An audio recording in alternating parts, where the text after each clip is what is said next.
all right, gente. Tenemos Maritza Gomez. Did I say it correctly?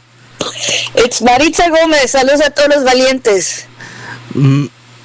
Honestly, your name I have been like trying to practice on all day.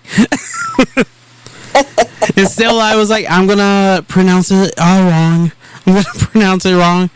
But bienvenidos, comadre, al Tejano Spotlight Radio Podcast. Bienvenidos, man. I have been hearing your music for a while. I'm glad I finally have you on the podcast. And tell us about yourself. Like, yes, thank you so much for inviting me to your podcast aquí con el DJ El Mero Mero. Again, my name is Maritza Gomez. I'm a singer-songwriter from Laredo, Texas, from South Texas at the border city to Nuevo Laredo, Tamaulipas, Mexico. And I have a brand new song that just came out. Wrote it in February. It was released in March. I write all of my songs, and I'm a multi-genre singer-songwriter. Awesome. How did you get into music? I started at a very young age. I must have been 7, maybe 8 years old. I started singing in North Texas. So after my parents divorced when I was 5, my mom relocated everyone, the family, from Laredo to the Dallas-Fort Worth Metroplex area. And as a single parent, she used to sing in Mexico, so she coached us to sing her kids, and we would perform at a place called the High Ho. I believe it was in the Grand Prairie area, and I would perform there almost every weekend, and it was a means of helping the family offset living expenses. Again, because my mom was a single parent, and that's where my journey started. I remember listening to songs of the era, and it didn't matter what genre it was. And I remember listening more to the beat than to the lyrics. So if it caught my attention, if the beat caught my attention, then what I would do, I would replace those lyrics with my own lyrics. Sometimes I would write my lyrics and replace them, or I would just automatically just start singing to the rhythm and replace the original lyrics. And in essence, to me, it was just replacing the lyrics, but I was already writing without even thinking about it, you know. So I not only started singing at a young age, but I also started writing music, or my own lyrics at a young age. And everything just took off from there. And then eventually my mom relocated everyone back home to Laredo, and so we would continue, or I would continue singing and writing lyrics, or replacing the original lyrics of other songs, but only at home and at family gatherings. I joined the high school band, and then I also joined the high school choir and the church choir. Oh. Yeah, so my family and I, were almost musically inclined, and we just continued being part of the music through those avenues. But it was not until February of 2020, and that was COVID time. I'm sorry, October of 2020. Mm-hmm. The COVID. When COVID hit, that I wrote my song, a song called Grita Conmigo, and it's a mariachi genre. And I remember that we couldn't be out and about or be gathering socially. So I remember sitting down and looking out to the backyard where we would all get together and barbecue and as a family and friends. And now it was empty, and so I longed for that. And in that moment, I just put my heart and soul into the lyrics, and that was my very first mariachi song that I wrote. And not only did I write it, but when I came back to read it, I wasn't reading it. I already knew the rhythm and I already knew the genre. That's impressive. That's really impressive. It just happened. And then from then on, I just kept writing. I kept writing and recording, and it's something that I enjoy doing. It just, people sometimes ask me, and what gets you to write, or how do you know what you want to write? And I don't. It just happens. It just happens. It can be something that I am listening to, or something that I'm seeing. And by listening to, I mean, I don't mean to eavesdrop on conversations, but yeah. Sometimes, you're at a place and you overhear something and it's like, oh, okay, yeah, And then that epiphany just automatically comes out, and it's like, yeah, like that gives me an idea, because like that. Well, that's what we have with a lot of artists that we have on here too, and it's like, yeah, like I hear that a lot, and it's like, yeah, just listening to other people's stories, or they just come up to you and tell you a story, and then next thing you know, you're writing a song. Just the random inspiration. Yeah, and also when we lived in North Texas, and my mom would send us during some holidays, or we would come and visit my grandmother in Mexico, and especially like for Dia de los Muertos, right? The Day of the Dead, or All Souls Day. My grandmother's house was always full of family members, especially on that day. Not just Christmas, Mother's Day, etc. But Dia de los Muertos, that my grandmother had a full house, and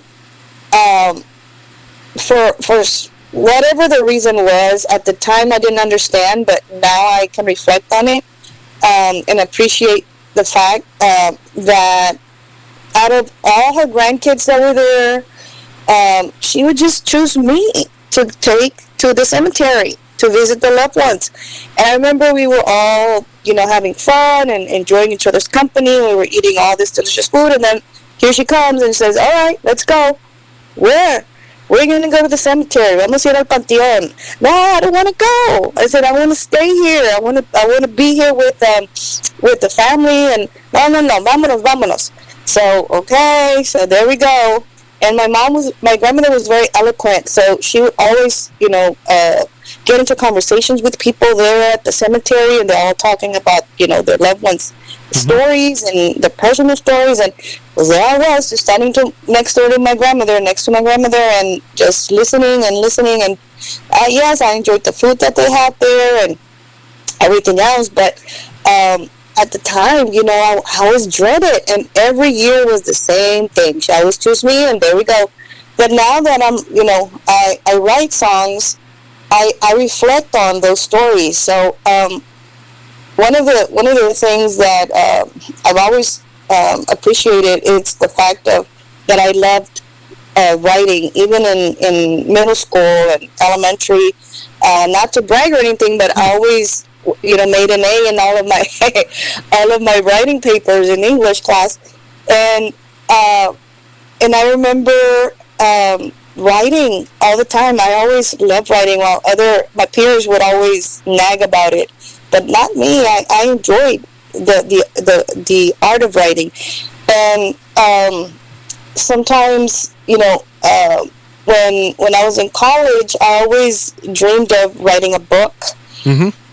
And as the years went by, I realized that not everybody likes to read. They like to listen, Yeah. right? But not really open a book and read pages and pages and pages. Unless that book was made into a movie, then yeah, we're all hooked, right? Yeah. So I said, I think what I'm going to do is write short stories, but short stories in a form of songs. So that is what my music is about. If you listen to my songs, they're telling stories. And some of the stories that I incorporate in my songs come from those times that I dreaded going with my grandmother to the cemetery on Dia de los Muertos. Yeah, and that's some inspiration right there, and like just knowing that and knowing some of the background, and now like hearing your songs, yeah, it's gonna give me another meaning because it's like, oh, okay, like because you have quite a few singles out as well, don't you? Yes, I started putting out singles, and then I went ahead and condensed all the singles into one album. And so the album is called Así, and it has all of my songs in there that I've released as of 2023. That's when my album came out. But if you look at the singles after that, those are also songs that I wrote. They just haven't been placed on the second album yet. But these stories, especially the ones about the ones from the cemetery, there's a song called, so you can check it out, it's called El Campo Santo. In El Campo Santo means El Panteón, or the cemetery. Mm-hmm. And it talks about the hauntings in our local cemeteries. And this is a Tejano genre that I recorded it in, but it's something, that I've always listened to.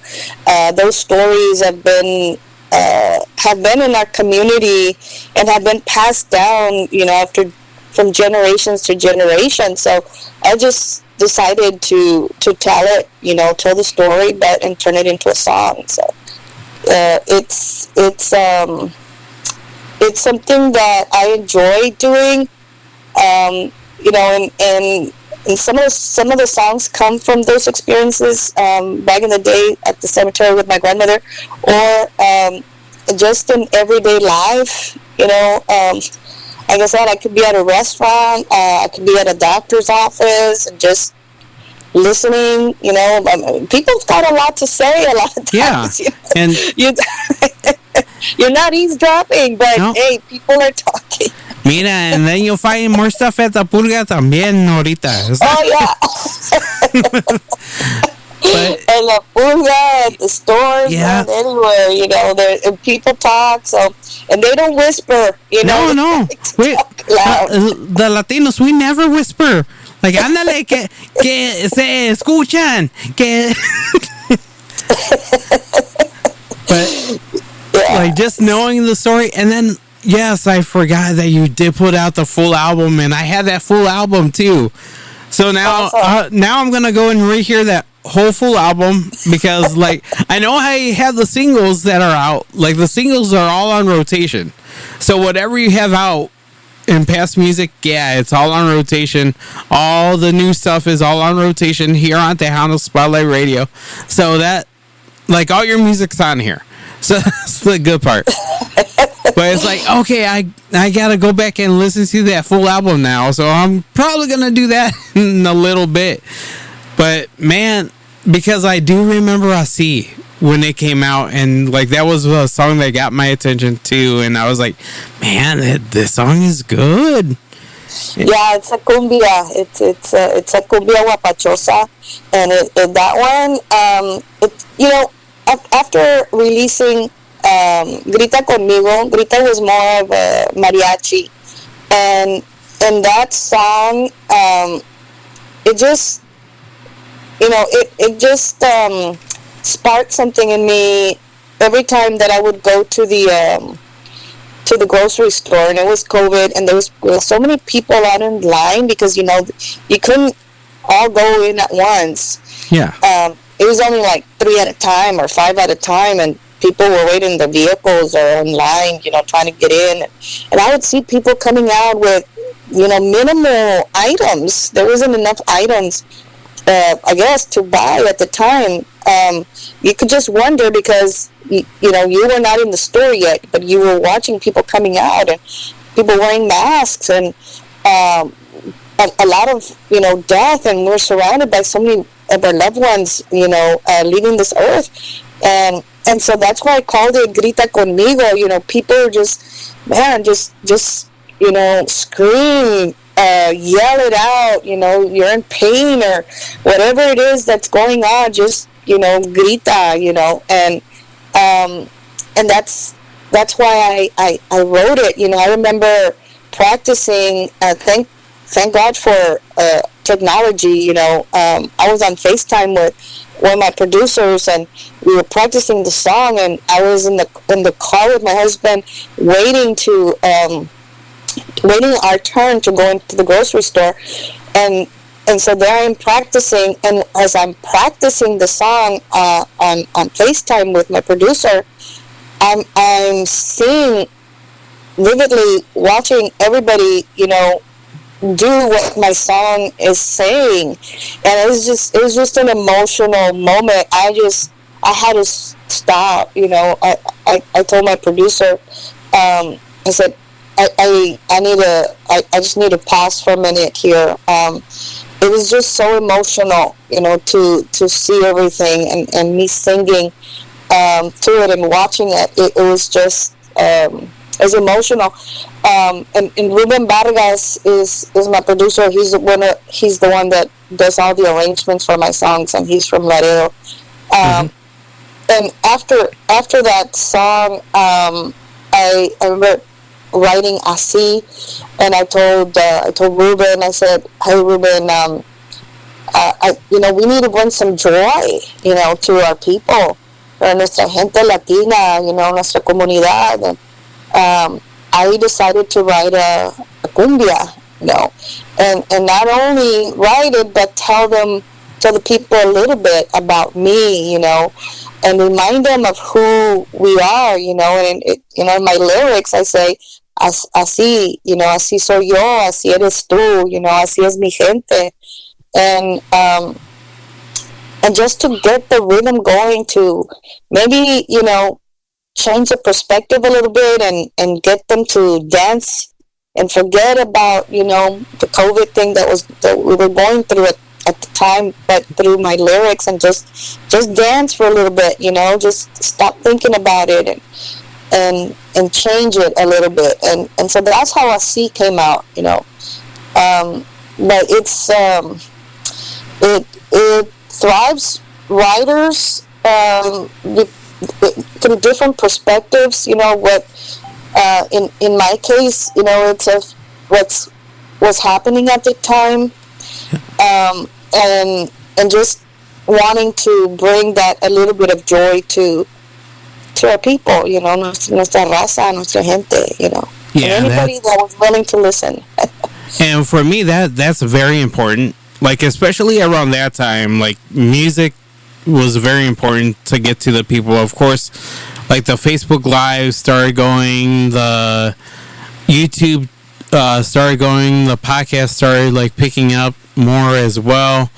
And, like, even just with radio, more people started listening, and it kind of helped out the music industry, kind of didn't, but yet it also brought out new artists like you to my attention, and it's like, oh, okay, like, I like that.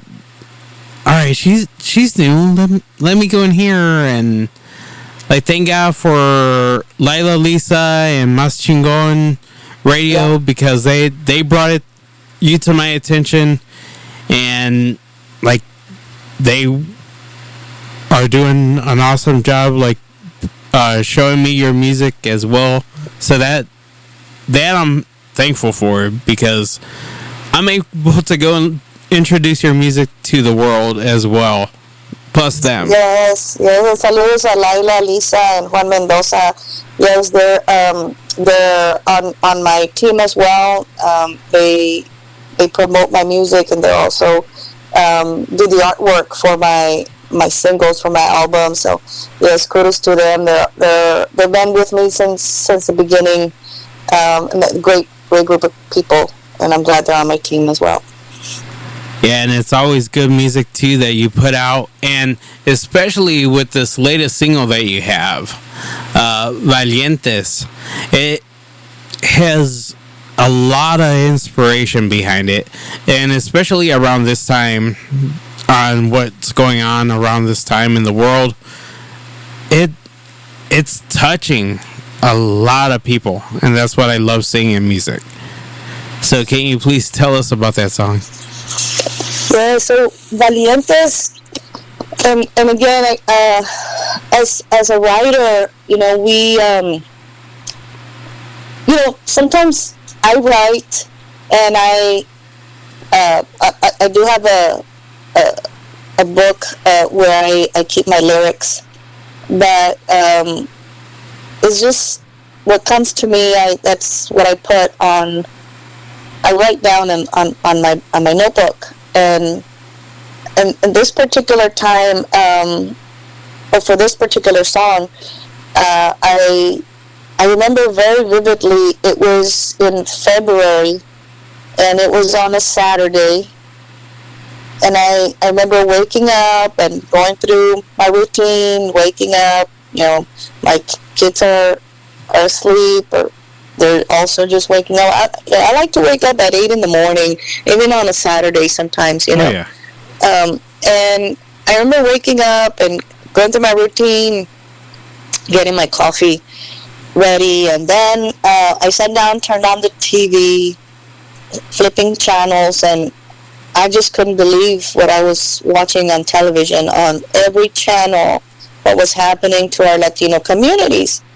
And I was like, what is this? And so I'm just flipping, and it's everywhere. And then all of a sudden, I start getting all these alerts on my phone from friends, relatives, social media, everything that was going on. And I remember turning off the TV, silencing my phone, and by this time, my family was already up, and I just told them I need some time, some time alone, some privacy. I'm going to the living room, and do not disturb, okay? And they had no idea what I was about to do. The only one that knew, because he's always with me, it was our family dog, or Labradoodle. Mm-hmm. So he's always with us and follows us everywhere. So he joined me in the living room, and he sat on the couch, and I sat on the table. And I already had, usually where I write my songs, and I had all my writing utensils, and I had so many images of what I saw, and I just, again, poured my heart and soul out into the lyrics. And once I finished, I picked up the cell phone, and I called my producer, and I called Ruben Vargas, and I remember telling him, hey Ruben, I wrote a song, and it's a song that talks about us, a song about us. And what do you mean about us? And I said, and I said, yes, nuestra gente, Latinos, and I said, did you watch the TV? Have you turned on the TV? And he said, yes, I just saw it too. So I remember singing it to him, the first part of the song, and And he said, yeah, yeah, let's go, let's do it.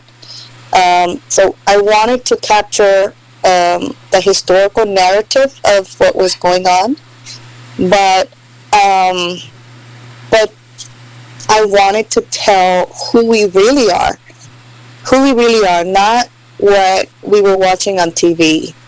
You know, I wanted to tell it all, but the way we really are, the truth of who we are. Yeah. And I wrote it, and I put it out. I sang it to him. The only thing I did not have yet was the title. And so when I was singing it to him, I told them, I said, this is the genre that we're gonna record it in, and it's gonna be the best way to tell our story is through a norteño genre, right? A norteño corrido, and that's how we're gonna record the song. And so he hit the studio for the arrangements. We practiced the song, and then we hit the recording studio. And even then, you know, when we were practicing it, I was getting ideas of a title, and you know, they would tell me this, they would tell me that, and I did not want a lengthy title. I just wanted one word that would describe us. Mm-hmm. And so I said, you know what? This is what we're gonna call it, and we're calling it Valientes. And that's how we called the single, we called the song, and then we started recording. Hit the recording studio, and it was you know, when you have a team that's been with you. It's important to have a team that understands you as an artist. Yeah. That is going to support you, that is going to guide you, that is going to give you suggestions, and you know, not hold back because you're the artist, but to tell you the truth, right, of what they see it's good or may not be good for you to incorporate or to add or what have you, right? And I always appreciate that coming from my team, because I use that as a guide. So and not only that, but your team needs to understand not just the artist but the person that you are. And so when we were in the recording studio and you know, we were laying down the vocals on it, I couldn't finish the song. I actually, when I just started, like the first couple of verses, it was difficult, because I would see what I saw on television. I would see, you know, the people. Yeah. And not just on television, but remember, I'm from the border. Yo soy de la frontera. And so it was just...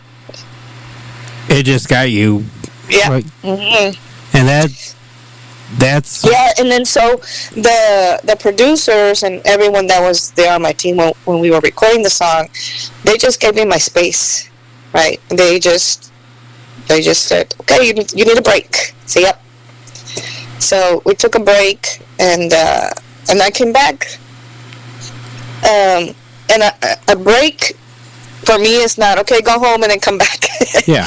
A break for me is just, you know, all right, just gather your thoughts, you know, gather your emotions, and then continue, right? So, and that's what it's about, you know, giving you that space as a person. And then when I was ready, then I told them, okay, let's go. Let's do it.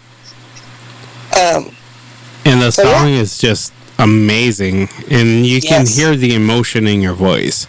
And with me hearing that too, and it's like, yeah, now I know why you're highlighting this now, and why you're pushing this, and it's like, wow, it's a big wow, and especially with the moments that we are having now.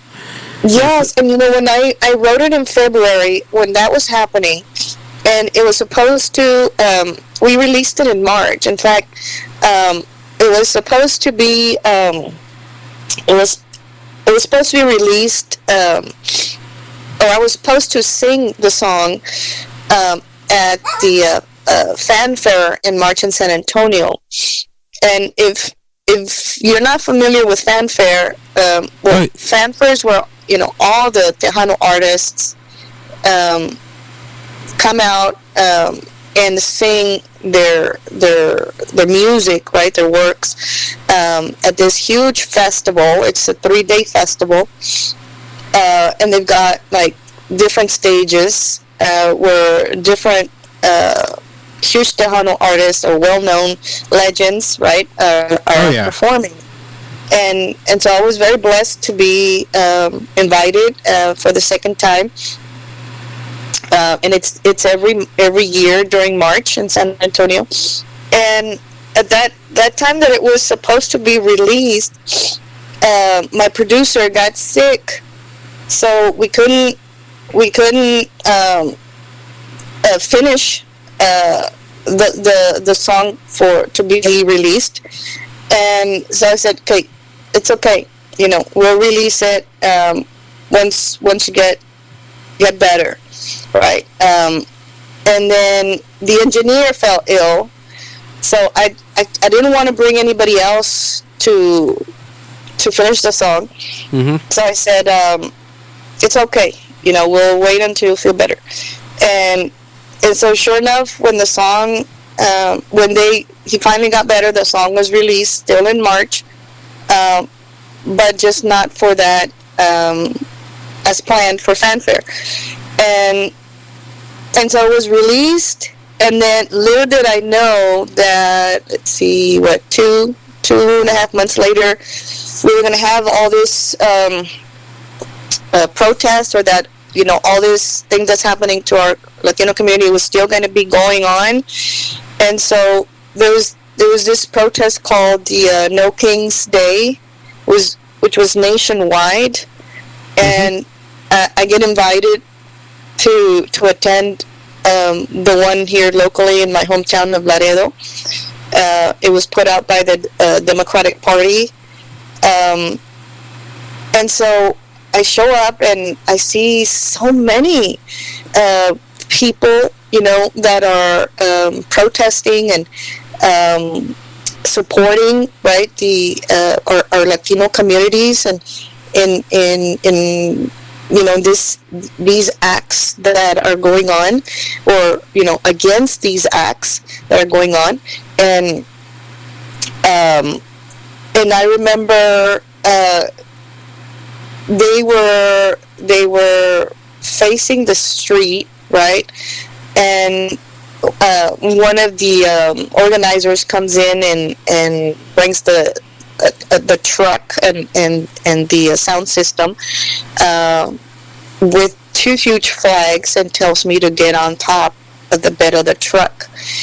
And so I did, and then they called in the people that were in attendance, and I got introduced, and I started to sing the song. And it was an amazing experience, because everyone was, one, that they had already heard the song somewhere, because not only is it on digital platforms, but it's also on the radios, AM, FM radio networks. And so they were singing the song already with me, and it was, as I'm singing the song, I was just so glad I was wearing, because it was sunny, it was during the day, I was wearing shades that they couldn't see my tears coming down. Now that has to be a moment. And of course, like we had the you had the performance on your TikTok as well as your YouTube, correct? And Yes. and honestly, just like go and see that. And of course, like if you are coming back to Fanfare next year, también, I gotta drop by and see that. For me, I keep on missing Fanfare. I just live right down the road, pero cada vez I keep on missing Fanfare.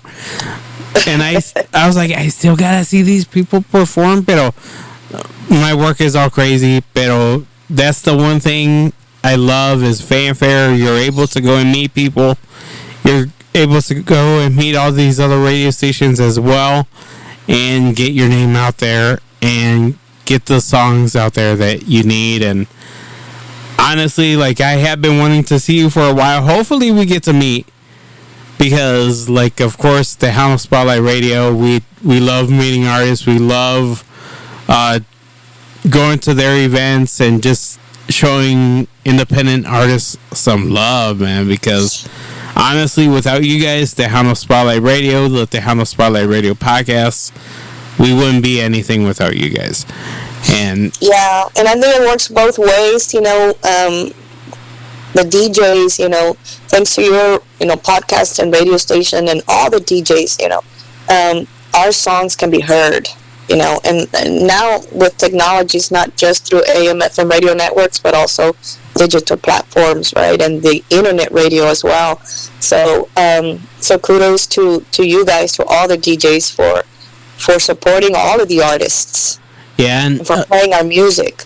Yeah, that's really important, and as well, go follow her on Spotify, get her on iTunes también. Go and download her music, stream her music, because we want to make sure that you guys are not only streaming us, but streaming your music as well. And también, who else inspired you? Like you said, the music earlier inspired you, like the rhythms and all that. But do you know any specific artists like that got your attention, that is like, hey, you know what? Like, I actually want to do this now. Well, when my mom coached me, I started off with mariachi artists, and I used to sing and practice the songs de Lola Beltrán, Vicente Fernández, Juan Gabriel, Yolanda del Río, Chaito Valdés, Antonio Aguilar. It was just those were the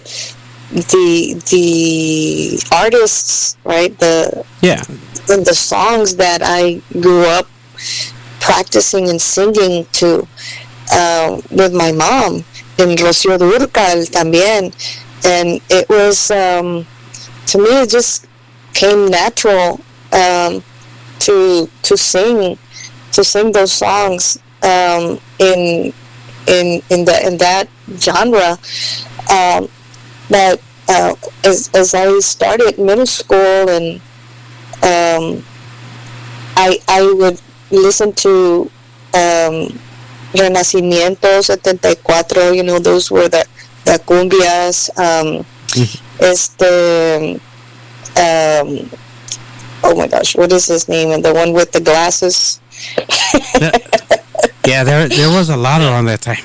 Yeah, he lost his sight. Oh, Stevie Wonder. Well, no, he's no. He's from, I think he's from Tamaulipas. It'll come to me. So, en Los Tigres del Norte, those were the icons. I remember listening to them as well. And it was just it was just a range of music that I was always so surrounded by, and it was just, I mean, with us there was never really a moment where a silent, Yeah. We always had music that we were surrounded by, either the radio or the records, cassettes and things like that. And then of course, listen to Michael Jackson, Janet Jackson. It was just even rap. I think rap was coming up at the time in the early '80s, and it was just different genres, but still, with that that moment where it was contagious. It was just everywhere around that time. Yeah. And then just being a kid around that time, like at the border, like, and just being a Latino kid, like for me, like I'm a 80s, 90s baby, but still I'm one of those, like, I grew up the same way, that it was music all over the place. Like at home, I had Javier Solis, Don Antonio Aguilar, and and it was like, okay, and Pedro Fernandez and Pedro Infante and all that, and it's like todos los clásicos. Pero también it was like, okay, well, I was listening to rap and también like the 80s, 90s music at the time, so it's like right now I'm learning New Kids on the Block because they just came out with their 35th anniversary album, and it's like, oh shoot, I haven't heard these songs in a long time. So it's like, oh, okay. Like, but it's just one of those things. We grow up in that environment of just music being surrounding us, and just our love of music, we can't go anywhere without it. Like, no matter what, if it's silent, it feels kind of weird. Yeah, and that's the beauty of music, while the genre might change or the era, it's still been made and produced beautifully. It's something that never ends. While maybe the genre or the era might die down a little bit, but 2-3 years later, you come back to it. It re-evolves or resurfaces again. It's like rock, pop, soul, country. They're continuing to resurface and evolve. It's just something beautiful, and it's there for forever. Yeah, and forever. And that's the best part too. Your music's gonna be around forever as well. And would you like to give any shout outs? Any shout outs? Any one special, or because yes, of course. First of all, to the Tejano Spotlight Radio for playing our music, all the artists' music, and DJ Mero for giving the artists the opportunity to come out and tell our stories, and that way the people, their listeners, can know a little bit more about us.